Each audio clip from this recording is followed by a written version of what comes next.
Thanks, everybody, for coming. We'll have a couple more coming in just a minute. Pretty serious time. You know, this administration's created a bunch of firsts for this country. Over 10 million illegals. Violent crime, 37%. Rape, 42%. Robbery, up 63%. Fentanyl everywhere. Gas prices, record highs for a long length of time. Our military is being destroyed from within. Our three-letter agencies are having huge problems. They're being weaponized. The world's in absolute chaos. This administration is setting records of incompetency. Congratulations, if that's what they're trying to do, because they've been able to accomplish that.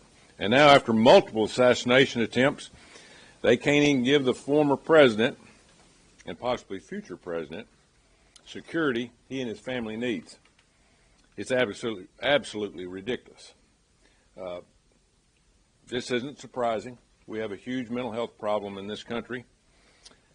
But when you hear on TV and radio and on social media about this guy's a Hitler, this guy's a fascist, he's a threat to democracy, what do you expect? All you have to do is look at some of these tweets I have here from some of our so-called politicians. And then you got people like Hillary Clinton, George Clooney, Joy Reid, Robert De Niro, wannabe politicians, and it's time for them to shut up because somebody is going to get killed other than the fireman that got killed already in Pennsylvania. Mentally ill people hear this violent, dangerous rhetoric, and we're going to have a copycat. It's coming.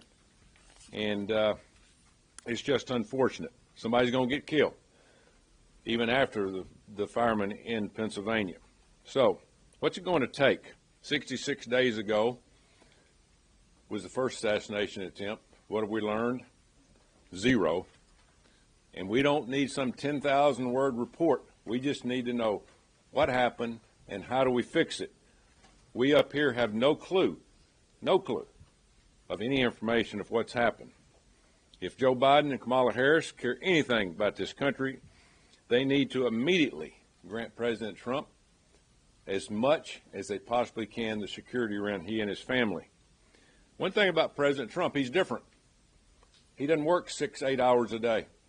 He's going to work 14, 16 hours a day. You're not going to stop him from going to outdoor events. He's also going to do more than one event, sometimes 2 to 3 events a day, and you can't do it with just a basic group of Secret Service. It can't happen. You have to, and we have to give him more support, whether it's Rangers, whether it's Navy SEALs, whether it's more DHS. I don't care. We got 48 days, and if we have something disastrous happen in this time frame between now and the election, we know what could happen. We need to take care of this president. Again, he is different. He's actually going to do his job. He's actually going to go out and do his campaigning. He's not going to sit in the basement. He's going to do what he needs to do. Folks, we're in DEFCON 1. And up here on the Hill in the last few days, I don't feel that. I don't feel the need for, hey, a sense of urgency. The Secret Service has to lay the law down to the people here in Congress, say, we got to give help. I hear the Secret Service or the FBI director or the regional director down in South Florida about, you know, he's not the sitting president. We all know that. But he's had 2 assassination attempts. My God, wake up and smell the roses. We've got to do something. Let's don't wait till it's too late. We are not a third world country, and I guarantee you third world countries give better protection to presidents and former presidents than what we do, and that's a shame. So hopefully we get something done in the near future, because we don't need a disaster on our hands, and this is serious, because there's so much love for this president across the country about how hard he works. This administration is responsible for protecting him. That's very unusual when you have a former president having to ask the present administration that he's running against for protection. It's their time to put up and shut up.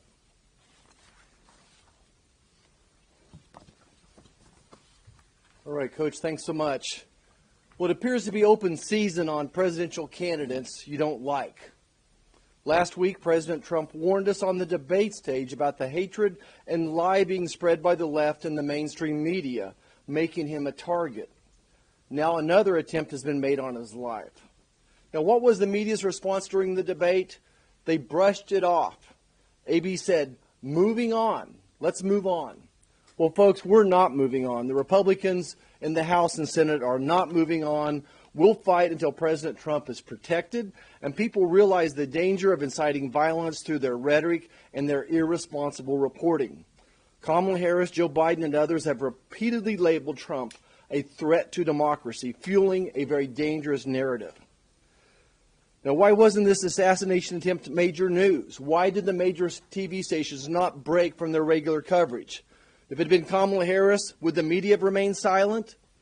America has become a powder keg of political violence, pushed to the edge by media, big tech, and inflammatory campaign ads. And we're now reaping the consequences of Joe Biden and Kamala Harris's lawlessness. Their open borders, their cashless bail, their defund the police policies, and the unchecked riots. So we are calling for immediate action, and that's why we sent a letter today to Director Rowe from the Secret Service. 7 members of the Senate have signed that letter. We're asking him to give Trump the same protection as a sitting president. And I call on all the media, especially the legacy media and big tech, to turn down the rhetoric, stop attacking, stop censoring, and report the truth.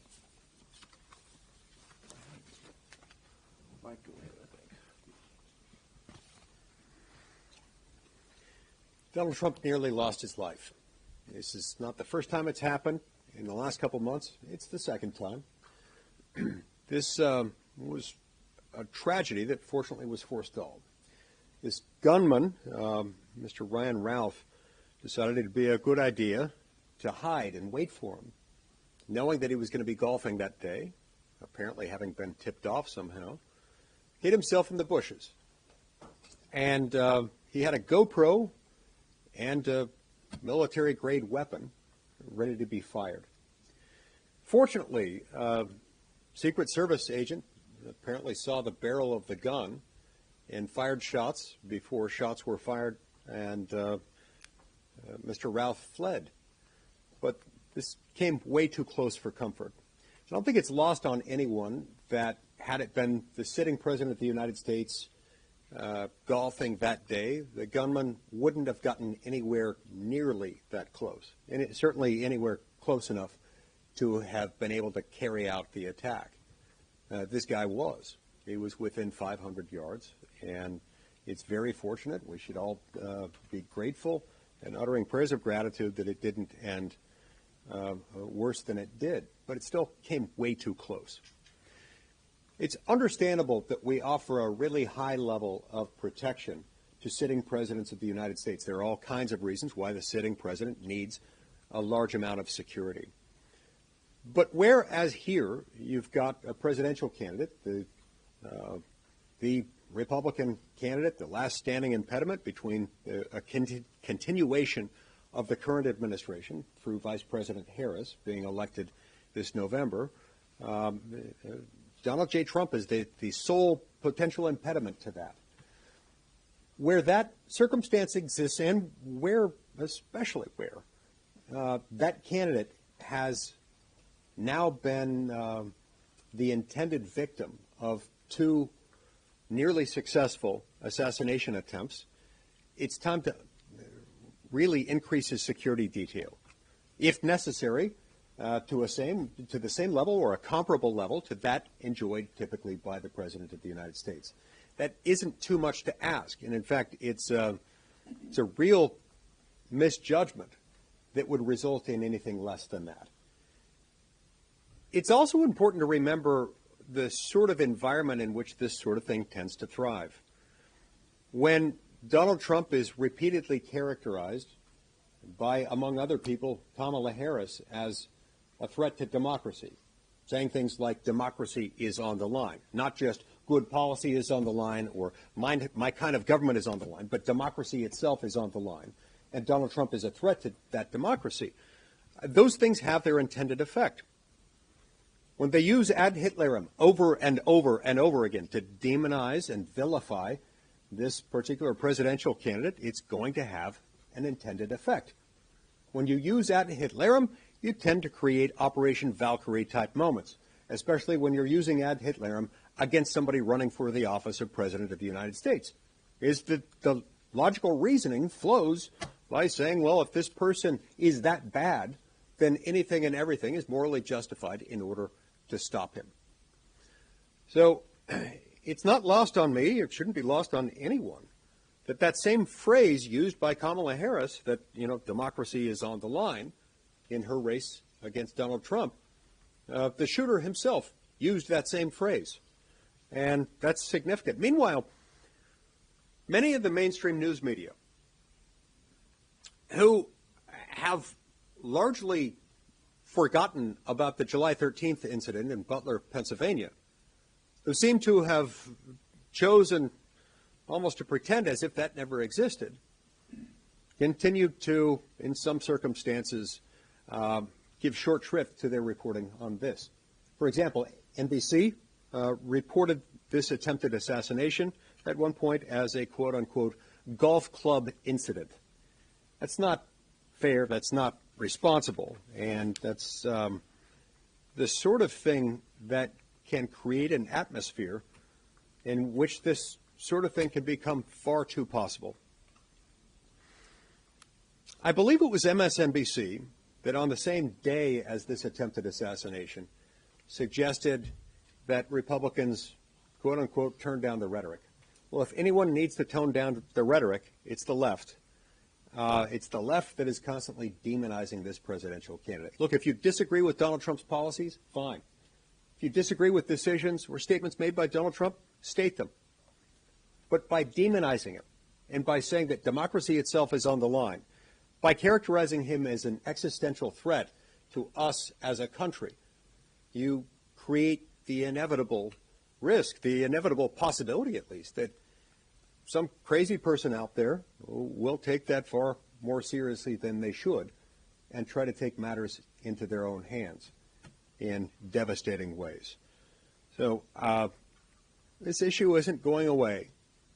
We've got to make sure that President Trump has the protection that he needs. But in the meantime, we should encourage our fellow citizens to speak as precisely and carefully as they can at taking note of the risks that we can perhaps unintentionally create when we refer to someone in terms that are morally irresponsible. Thank you. We're now going to hear from my colleague, Senator Budd. Who left? Oh, there he is. Nope. Right. Yeah. I want to thank my colleagues for being here on this important issue. I want to thank Senator Tuberville for getting us here together. First off, I want to ask all Americans who are inclined to do so, pray for our country, pray for President Trump's safety. That's first and foremost. But his security must be increased to the highest level of presidential protection. All leaders receive threats. But President Trump has now been the target of 2 assassination attempts. Now, we've been briefed about real threats from Iran and its terrorist proxies targeting President Trump. Leftist activists are out there who have a history of targeted political violence. Over-the-top rhetoric from Democrats. I mean, we even see some in these tweets that have been put up here. The term threat and weaponization used over here in this very brief text over here to my left by President Biden. In a very few words, it uses the word threat 4 times. But it's over the top, and it's raising the national temperature to a very dangerous level. You even have Democrats out there calling for President Trump to be eliminated.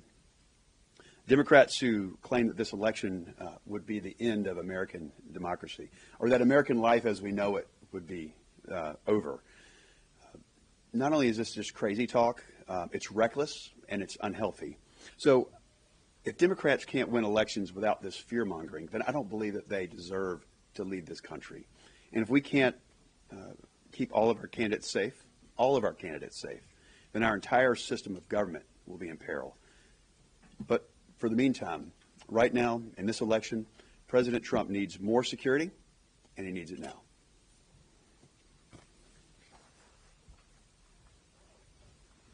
My colleagues have said it all very well. It is imperative that President Donald Trump receive what he needs, the protection he needs to keep him safe so that he can continue to campaign, so that he can continue to fight for the American people. And that is what he is seeking to do every single day. Yesterday, I sent a letter over to Acting Director Rowe, head of the Secret Service, saying every possible resource, everything that's available to President Biden, Vice President Harris, also needs to be made available to former President Trump so that he can continue to work. You know, what we have seen is apparently a lack of resources or planning or focus or a combination of all. Why are they not using drones?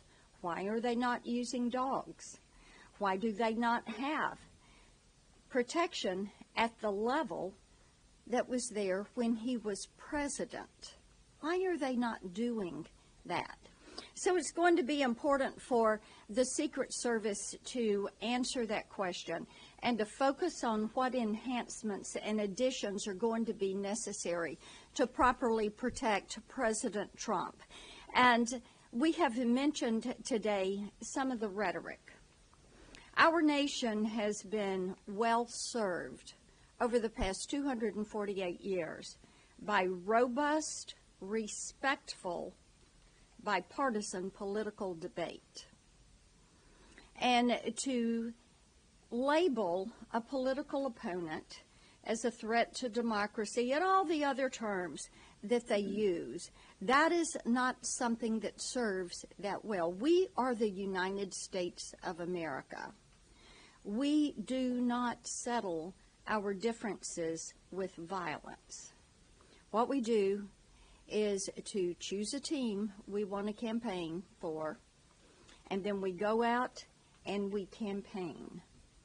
And it is going to be so important that each of and every candidate, regardless of their political affiliation, knows that they can push forward their ideas, that they can have that robust debate, and that they are going to be safe during that process. Questions? Sir, you guys obviously bring up these tweets from Vice President Harris, from President Biden on the rhetoric from Democrats. Would you say that President Trump should tone down his rhetoric as well? He said, shortly after the shooting that, these are the people who want to destroy the country, call Biden and Harris the enemy from within and the real threat in an interview with Fox News. Yeah, I would probably say that there's problems on both sides, but you always have that. You always have that in a campaign. But I think sometimes they get more personal from the left, and they've gotten that way. And when you throw President Trump underneath the bus from the DOJ, weaponizing the FBI, raiding his home, trying to impeach him twice, trying to bankrupt him, trying to do all things they possibly can, and then at the end of the day it really gets personal, I think he's got a pretty good case of saying, hey, enough's enough. And it's just, I think it'd be understandable that both may need to hold it down a little bit, but we've got 48 days. Kamala Harris, Joe Biden, and Tim Walz, they have a full influx of people that are protecting them. We want the Republican nominee protected until the election is over with. We don't need a disaster between now and then. As I said earlier, copycats are going to pop up everywhere, and we don't need to even give them a chance to think of doing anything that would be disastrous for the country. No, I think it's the volume of the comments as well. When 90% of the legacy media is following exactly what Kamala Harris is saying or what Joe Biden is saying and just repeating it. This is the theme of their whole election campaign, is that Trump is a threat to democracy. Listen to their ads. A new ad this weekend with exactly those words. They don't have a record to run on. President Trump would much rather be talking about his record. He'd like to be talking about a secure border, a strong economy, low inflation, low unemployment. There weren't wars going on across the world as well. So he's got a great record to run on, but Kamala doesn't have anything to run on. A disastrous economy, 12 million people cross the border illegally. African American unemployment is now surging again. They don't have anything to run on. So this is what they rely upon, are these personal attacks on Donald Trump. Donald Trump would much rather be talking about his record than this stuff. But the Democrats practice projection. So what they say that somebody else is doing is actually what they're doing. And I think that's what President Trump's trying to communicate, that when they're saying that he's a threat to democracy, wait a second. Isn't an open border a threat to democracy? Isn't destroying our economy and inflation and destroying American energy? Aren't those all threats to our democracy as well? So I think he's responding to that. We're not electing him because he's a silly choir boy. He's going to be out there fighting for Americans.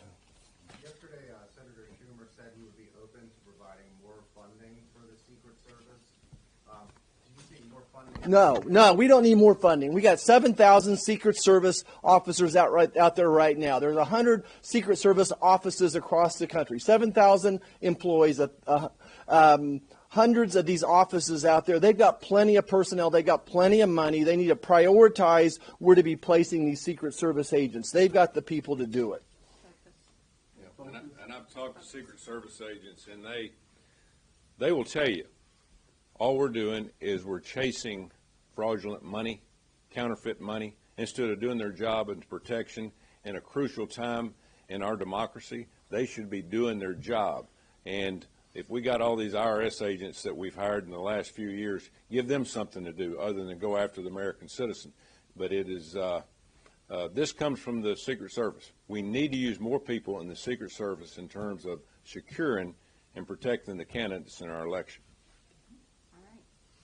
What do you make of the fact that this gunman apparently was able to stake out the golf course for about 12 hours? Do you think there need to be changes in the actual actions of the Secret Service on top of obviously prioritizing the former president? I played that course with President Trump many times, played it by myself, gone out and played. I know exactly where he was at and where the gunman was at. You got to think, the hedges are 5 feet wide, 3 to 5 feet wide in most places, 12 to 15 feet tall. Every time I've played, the Secret Service has been on top of everything, going through the bushes, going through the hedges. It's just almost impossible to protect 100% a guy like Donald Trump, who's going to go outside, who's going to do rallies, who's going to play golf, who's going to raise money, he's going to shake hands. I have no problem with the Secret Service, and even President Trump said that, and the local police and the state police. There has to be more. More is better. More people that are not tired, that'll go from bounce around from rally to rally, because they can't keep up with this president. They can't keep up with him. He's an Energizer bunny. And that's what we want in this country, but we also want one that's going to be protected. Thank you all. Thanks. Thanks.